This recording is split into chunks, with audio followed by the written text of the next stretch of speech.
Ernesto Agassi, buenas tardes, buenas tardes, buenas tardes, gracias por estar. Buenas tardes, ¿cómo andás, Néstor? ¿Andas bien? ¿Cómo ¿Se andás oye vos? bien? Pará ¿Estamos que bien yo tengo que conectados? cambiar la pantalla. Si no, Bueno, no lo veo, Ernesto, yo. vamos a verificar que estemos bien conectados. No, vos estás bien. Era yo de acá, era. Bueno, yo te Era veo de bien acá. ahí, en ese Ernesto caminito Agassi, largo que buenas tardes, ¿cómo andás, Ernesto? Buenas tardes, un gusto estar en Andares en este fin de año que se nos viene arriba. Sí, esto se va rápido. Se nos viene, se nos viene. Qué rápido que se fue este año. Eh, Viste que parece que el plebiscito, el referéndum de la LUC, parece que pasó hace 5 años y fue este año que pasó. Sí, claro. y, y tantas otras cosas, Néstor. Y la juntada de firma que fue el otro y mucho que se hizo. Exactamente, sí. Fue durante el verano pasado. ¿Sabes qué? Yo creo que estamos cerrando el año porque cada uno con su filosofía, con su manera de vivir en este mundo, pero cuando termina un año bajamos una cortina y cuando empieza el otro subimos otra cortina y empezamos como una etapa nueva. Creo que un cambio de año es eso, sacar el 2 y poner el 3. Yo ya llevo varios 2 sacados y varios 3 puestos. Pero este es uno nuevo. Este, y me parece que yo quiero hacer algunos comentarios generales, un poco vinculados con eso que vos venías hablando. Porque nosotros teníamos un país, Néstor, este, que somos una sociedad informada. Esto que vos estabas diciendo tiene distintos puntos de vista en la sociedad, pero la gente escucha los informativos en el Uruguay, tenemos partidos políticos en el Uruguay, o teníamos partidos políticos, porque esas cosas están cambiando mucho. Este, Era un país donde había distintas opiniones. Cuando llegaban las elecciones había sus campañas electorales, sus musiquitas y cada uno iba a votar y quedaba el partido en el gobierno, que era el Partido Colorado antes, después vino el Partido Nacional, después vino la dictadura, pero teníamos aquel país. Pero yo lo que me quiero referir que en este momento, cuando empezamos el siglo nuevo y ahora vamos a cambiar de año, quiero hablar de algunas cosas que están pasando que antes no pasaban, Néstor, y que son difíciles de describir. Este, Porque ya no hay ahora unas elecciones tranquilas con un cambio de gobierno, sino que cuando ganó el Frente Amplio, a principios del siglo, ahí pasó una cosa rara, si querés. Hubo muchos cambios. Aparecieron apellidos desconocidos de antes. Ya no quedaron los grandes, los Valles, los Lacalle, los Sanguinetti, los apellidos de siempre, de gente que eran los políticos profesionales. Empezamos a aparecer muchos de nosotros con distintas responsabilidades, con apellidos distintos, con orígenes distintos, con culturas distintas. No veníamos de la política, veníamos de vivir en la sociedad, de trabajar, de dar nuestro punto de vista.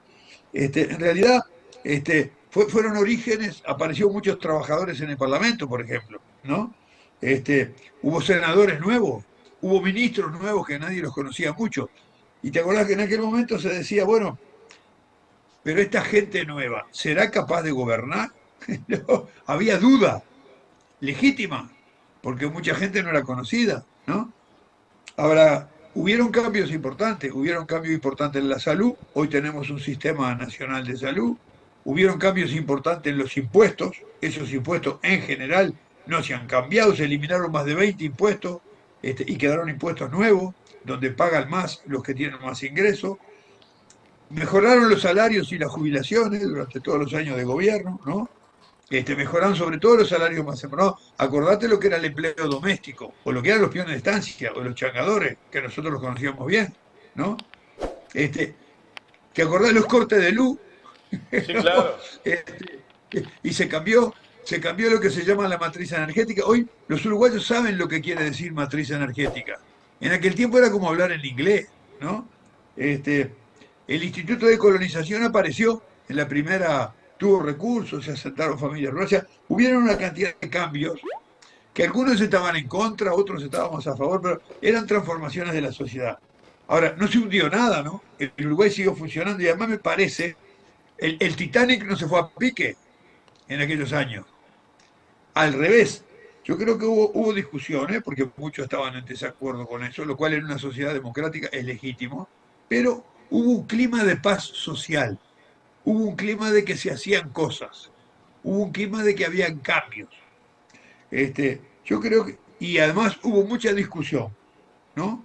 Lo cual es bueno para la sociedad. Fue muy bueno que se discutiera la reforma tributaria, fue muy bueno que se discutiera los cambios en la salud, todas aquellas cosas que pasaron en esos años, que no es mi objetivo hablar de todo eso ahora.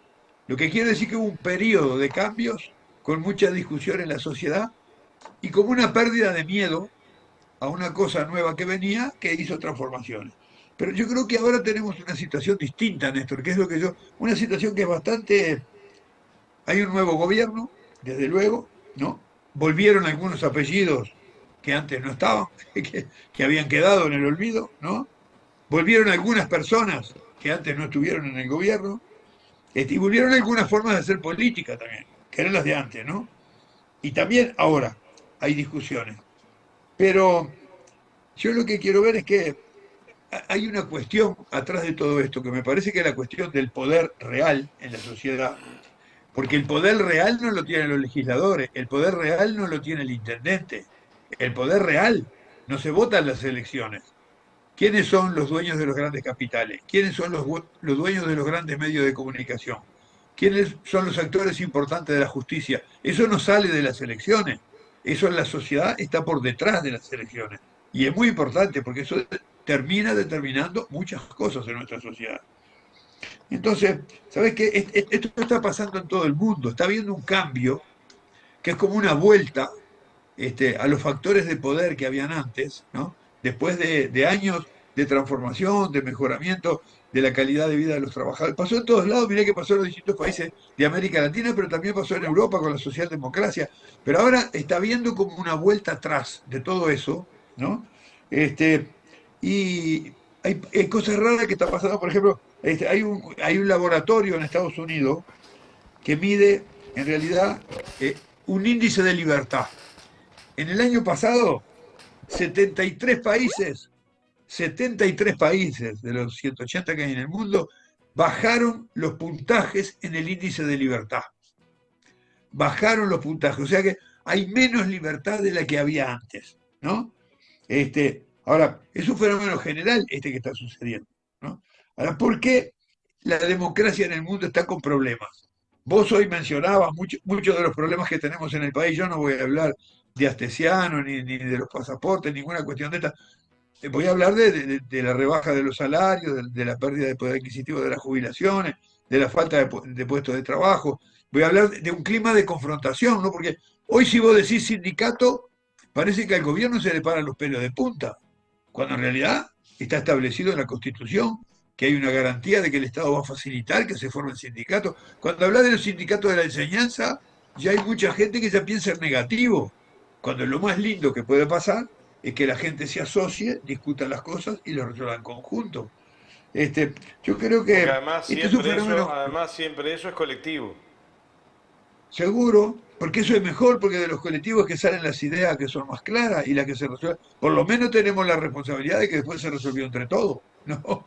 Sí, claro. Ahora, todo esto es muy complejo, porque además esto está pasando en todos los países, en países que son más desarrollados y en países que son menos desarrollados, en países que tienen un capitalismo más maduro y en países que tienen un capitalismo más incipiente.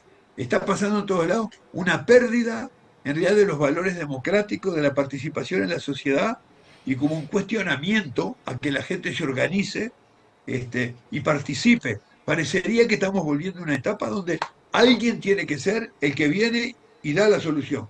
Como si fuera, viste que en el Uruguay ahora todo gira en torno a la torre ejecutiva. No hay más consejo de ministros, se reúnen una vez cada tanto cuando hay un lío grande, pero aquellos consejos de ministros que teníamos todos los lunes, que después se comunicaba lo que se resolvía, los consejos de ministros que se hacían en las distintas ciudades del interior, eso se terminó todo. Ahora hay un poder autárquico, es una persona la que acepta o no acepta las renuncias y la que habla en nombre de todos. Hay ministros que no hablan nunca. Yo creo que si le preguntaba a la gente, a ver, dígame el nombre de 5 ministros, yo no sé cuántos te van a poder responder, ¿eh? Porque hay una verticalidad en la organización del país. Pero lo que yo quiero decir, Néstor, que eso no está pasando solo en el Uruguay, ¿no? Desde luego, hay lugares donde esto rompe los ojos, ¿no? Lo que pasó en Estados Unidos con el gobierno de Donald Trump, o lo que pasó en Brasil con Bolsonaro, que se adueñaron del poder, y además decían lo que querían y mandaban, ¿no? Pero hay incluso muchos países que se consideraban un poco un modelo de democracia, que también están teniendo problemas. Que está habiendo fenómenos como de autoritarismo, ¿no? Este, Ahora, ¿a qué le llamo fenómeno de autoritarismo? Por ejemplo, a que pierdan importancia los parlamentos. Esto de mandar una ley para que se apruebe mañana y chau, esto de meter adentro de una ley 500 artículos de naturaleza de cosas totalmente distintas que no permiten una discusión parlamentaria civilizada, recibiendo a las organizaciones sociales, a los sindicatos, a los centros de estudio, a la academia, es una cosa nueva en el Uruguay. Y es una forma de que el poder central aprieta, digamos, al poder legislativo. Y lo mismo está pasando con la justicia. Hubo acciones en los últimos tiempos donde cuando se estaba tratando un tema de la justicia, un ministro fue a presionar a la justicia, que no tenían que penar, digamos, a un policía porque había muerto un joven en Turano. Estas cosas no se conocían en el Uruguay, ¿no? En realidad, la Junta de Transparencia no funciona. Tiene que resolver qué es lo que pasa con la declaración jurada de quién es, de Sartori, o aquella declaración jurada de otro personaje del gobierno. Se perdieron los controles. Del esposo de la señora H. Ahí está, del esposo de la señora H. Es un asunto de trámite que habría que aplicar la normativa y resolverlo, pero como que se tranca todo, no se puede pasar algo horrible ahí. La propia independencia de la justicia son cosas que empiezan a pasar en nuestras narices, cuestiones que nosotros antes pensábamos que estábamos vacunados y que nunca iban a pasar acá, ¿no?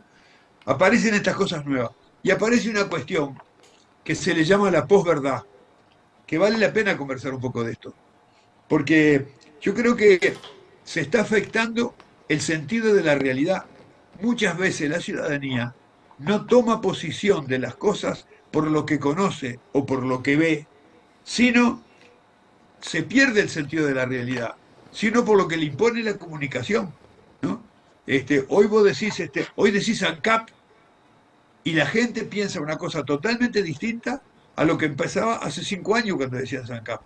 Cuando vos decías ANCAP era una empresa importante que estaba haciendo transformación tecnológica, que estaba buscando petróleo, que estaba produciendo bioetanol, que estaba produciendo biodiesel, era una cosa buena para el país. Ahora vos decís ANCAP y ya se formó un asunto que en realidad no tiene nada que ver con lo que sucede objetivamente, porque la empresa es la misma que antes. Pero en la opinión pública se instaló un sentido de que eso tiene muchas cosas negativas, ¿no? Y como digo ANCAP, digo muchas otras cosas también. Lo pongo como un ejemplo de algo Algo que se da común. El funcionario seguro. estatal. Y cuando se empiezan a separar las opiniones de la ciudadanía de los hechos, cuando se empieza a considerar que la Junta de Transparencia no es importante, que el Parlamento no es muy importante porque son unos burócratas que están ahí ganando un sueldo y no haciendo nada, ¿no? Cuando se dice, por ejemplo, Lula es corrupto. Ahora, mucha gente cree que Lula es corrupto, pero cree. Ahora, no sabe por qué cree. Eso es una opinión que está separada de los hechos.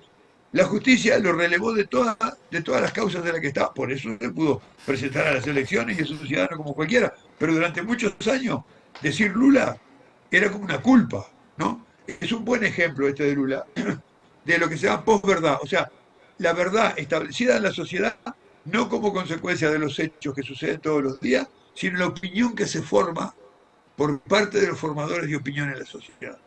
Entonces me parece, y acá viste que también juegan bastante todos los medios, todos los bots, ¿no? ¿Todo lo Los que? robots, los bots, los robots informáticos que ahora se instalan y que te pueden divulgar, son ejércitos de desinformación. Inventan una cosa y la multiplican miles de veces todas juntas y pasa por todas las redes. Como todos usamos las redes, como la estamos usando nosotros dos ahora en este programa, ¿no?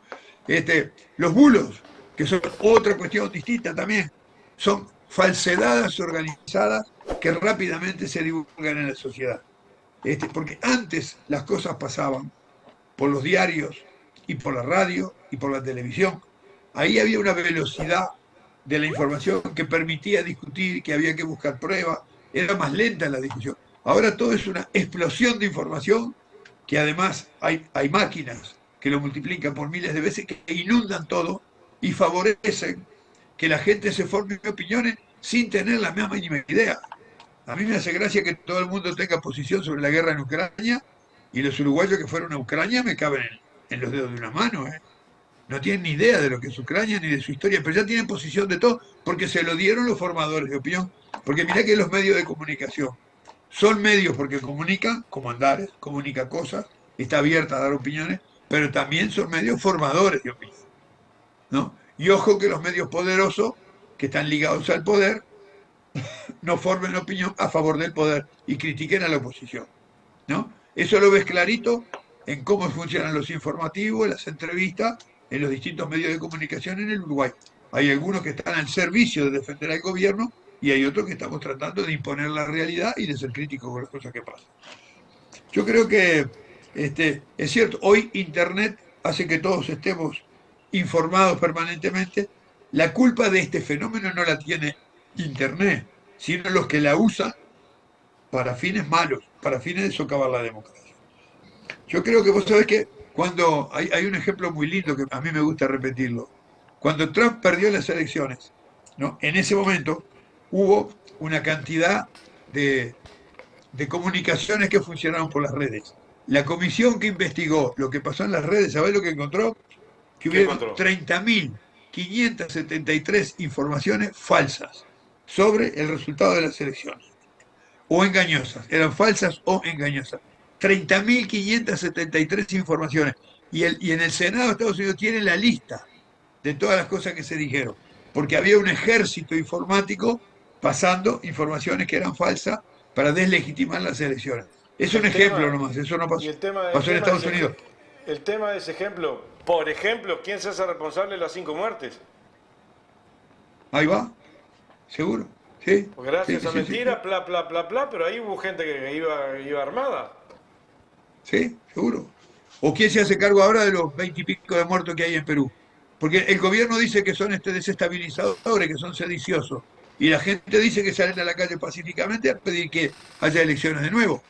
Ahora, según cómo circule el que manda, el que emite el mensaje, es como le llega a la gente. Y va a haber una parte de la población que va a estar convencida de que son mala gente y son desestabilizadores. Y va a haber otra parte de la población que va a considerar que son ciudadanos buenos que lo que quieren es un cambio de fondo en el Perú. Entonces, esto lleva a que la sociedad se polarice entre dos cosas y haya una lucha entre verdades establecidas que son polarizadas. Yo creo que esto es son nuevas situaciones que están pasando. Uno ve que en el Uruguay empiezan a pasar algunas de estas cosas, Néstor.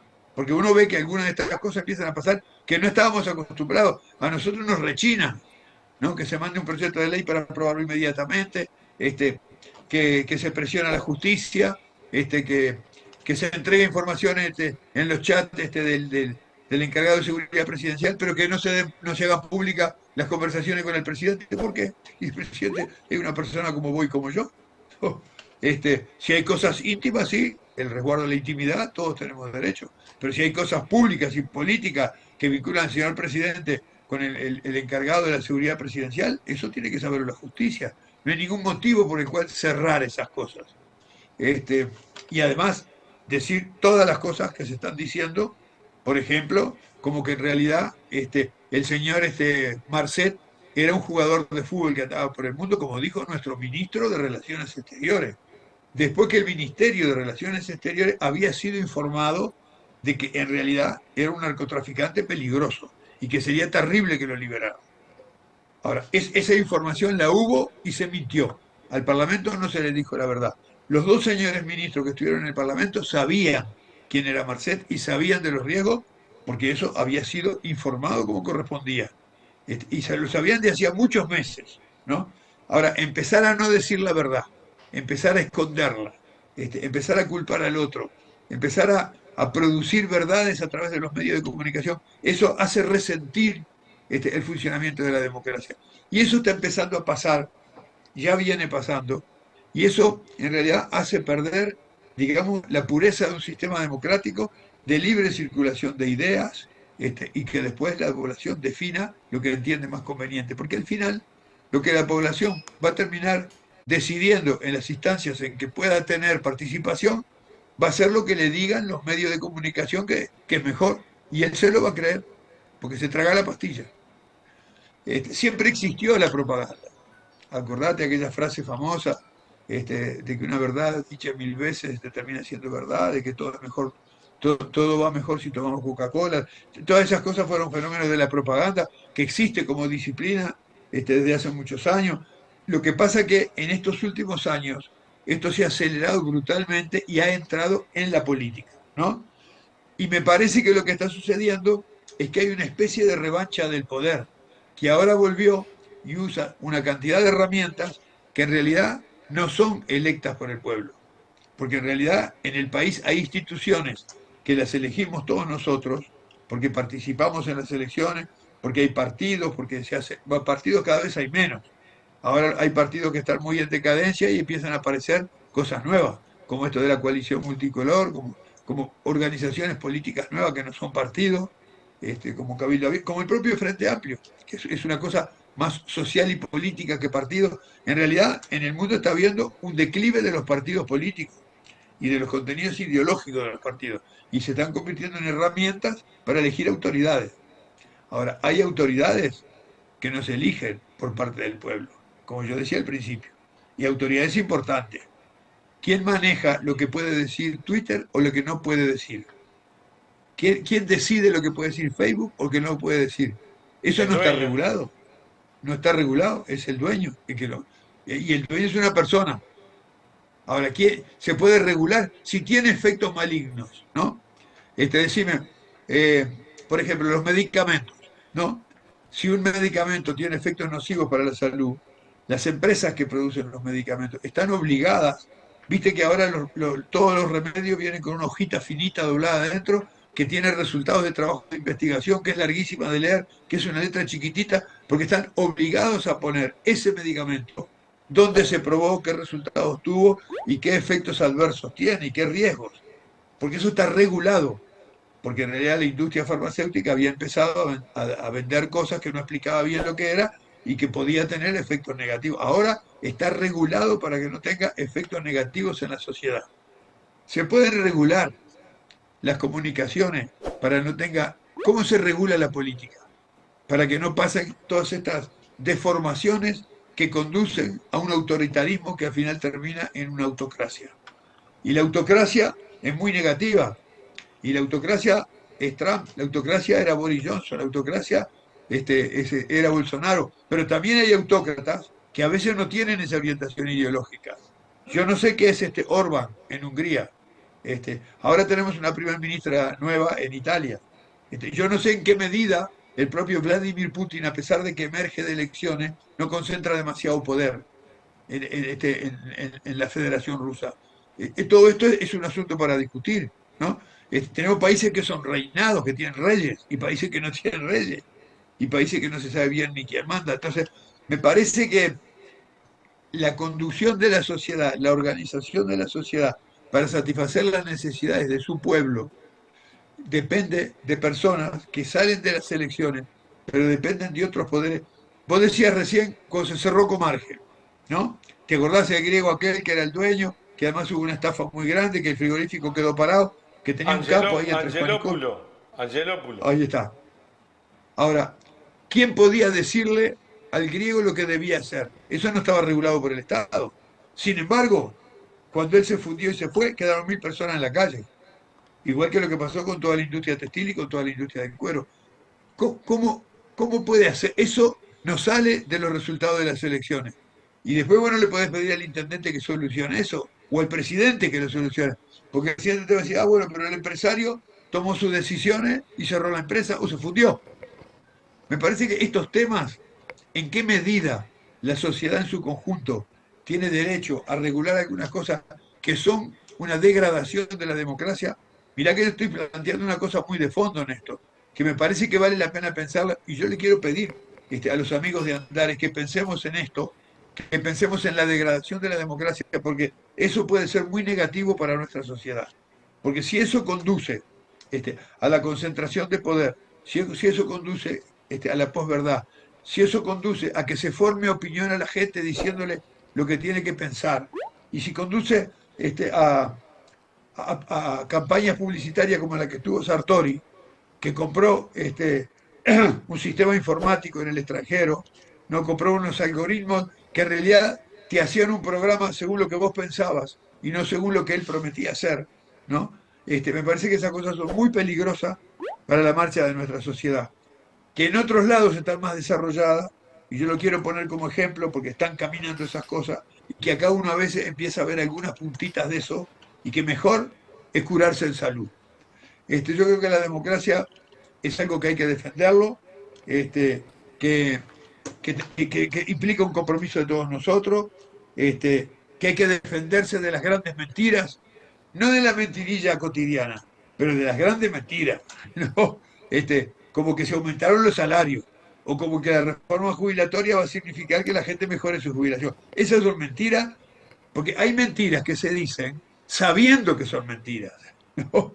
Porque en la discusión política, un político de un partido discutiendo con el de otro partido, bueno, pueden forzar un poco la realidad, y hasta decir alguna cosa que inconscientemente no es cierta. Pero cuando hay mentiras que se sabe que son mentiras, que está bien estudiado y lo dicen igual para convencer a la gente, yo creo que es una trampa, porque la defensa que nosotros tenemos frente a eso, Néstor, es informarnos, es pensar las cosas, es tratar de ser mejores ciudadanos y ser ciudadanos sensibles que nos preocupamos por lo que pasa en el país. Yo creo que no hay que caer en la trampa de las mentiras, no hay que andar repitiendo cosas que inventan otros, y para eso recuperar la educación cívica es clave. Ahora, la educación cívica no es como decir cómo se hace una ley en el Parlamento, cuáles son los poderes del Estado, no, la educación cívica tratando de incentivar que la ciudadanía se interese por los problemas de su familia, de su vida, de su trabajo, de su barrio, de su ciudad y de su país, y participar activamente para tener resultados mejores.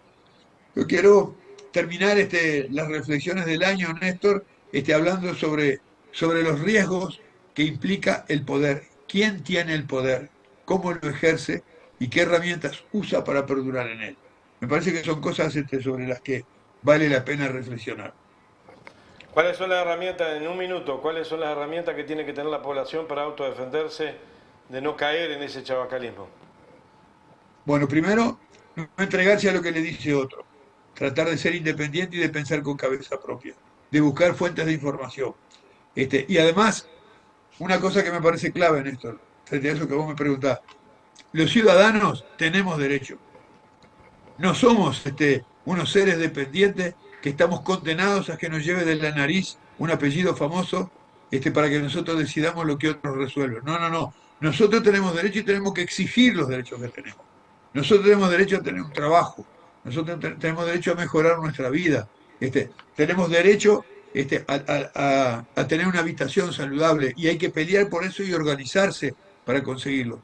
Un ciudadano insubordinado frente a las reglas de juego de los poderosos. Un ciudadano que piense y que defienda su derecho. A mí me parece que eso es importante, y eso se hace colectivamente, organizándose, cada uno en su sindicato, en su barrio, en su partido político, pero me parece que yo te diría que la mejor vacuna para esto es una ciudadanía activa, que sienta que tiene derechos y que en realidad puede pelear por su derecho y exigir que se cumplan.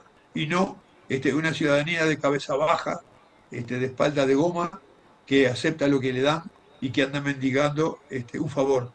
Aquello de los políticos de los 1000 favores hay que desterrarlo, porque lo que tenemos que tener es una ciudadanía de los 1000 derechos, que pelee por tenerlo. Me parece que esa es una respuesta que te doy, porque me parece que es algo válido para pensarlo, por lo menos. No se lo vamos a Bien, imponer a nadie en esto, como hacemos nosotros en Andares sí, siempre, claro.